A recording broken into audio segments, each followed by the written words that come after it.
I called Bruce McNall under the pretense of finding out how many games are we going to televise this year. So we're talking. I said, how many games are we going to do on TV, Bruce? He said, well, it looks like around 60, 62 or something like that. I said, good. He said, you going to sign Wayne Gretzky? And there was this pause. And he said, tell me what you think of this. We're going to change the colors. We're going to change the uniform, change the logo, and we have Wayne Gretzky model the first change in the jersey. I said, if you pull that off, that's going to be unbelievable. He said, I think I'm going to get it done. Yeah, there's no chance. Why would the Oil, you know, and you hear about problems, Pocklington and financial issues, and you just hear, but didn't believe that it would ever happen. I was going to phone Glenn Sather and say, Slats, well, what's going on here? Why? But I phoned Mike Barnett first, my agent, and he said, sit down. You might be in on it. You know, the Oilers asked me if I wanted to, what city I wanted to go to, and at that time, obviously, New York was in the running, and probably Detroit was my first choice because I grew up a Gordie Howe fan and loved the Red Wings and everything about it.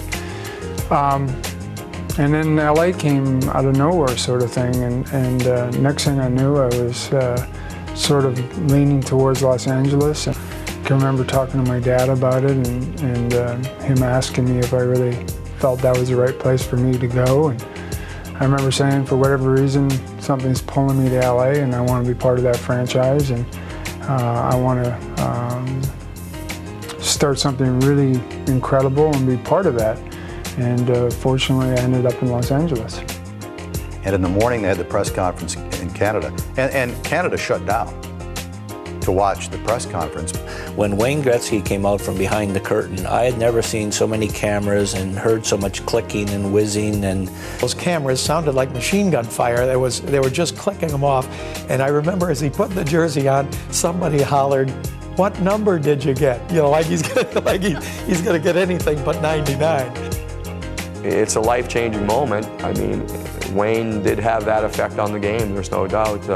I called my dad as soon as I heard, picked up the phone and called, "Did you hear? Did you hear? What's going, you know, we got Gretzky." Everybody was calling it the sports trade of the century. I mean, you think of the magnitude of it, the player involved, the greatest in his sport of all time, and the fact that all that money was exchanged. I was 27, and in that summer I won a Stanley Cup, got married, bought a house, and was traded. So all the things you don't want to happen in the first year of a marriage happened all at once. I remember the first day of training camp stepping on the ice, and I got to remember I went from the Stanley Cup champion to a team that finished 20 out of 21 teams. And all of a sudden I'm thinking, oh my God, what have I gotten myself into? We go to Victoria, it was our first training camp, and remember the first day he had a little cut on his finger, and this is might not mean anything to anybody, but to me, he came in, I put a Band-Aid on his finger, and he walked out, and I said, I just put a Band-Aid on Wayne Gretzky's finger. I said that to myself, and it kind of buckled me, and it kind of still buckles me. he lived out near me his first year, and we spent a lot of time coming into games together. He was focused on making Los Angeles a hockey town and really helping the NHL with marketing the game in the U.S. One of my favorite stories is in '88, I believe there was 4 high school hockey teams in the sort of Los Angeles area. And now I believe there's over 100 teams, and that says a lot of how much our sport has grown. You never played in front of an empty seat with Wayne Gretzky on your team. It was just that much fun. It was a lot of fun because we had a sellout crowd every game, and we didn't have to worry about selling tickets, and we didn't have to worry about scoring goals either.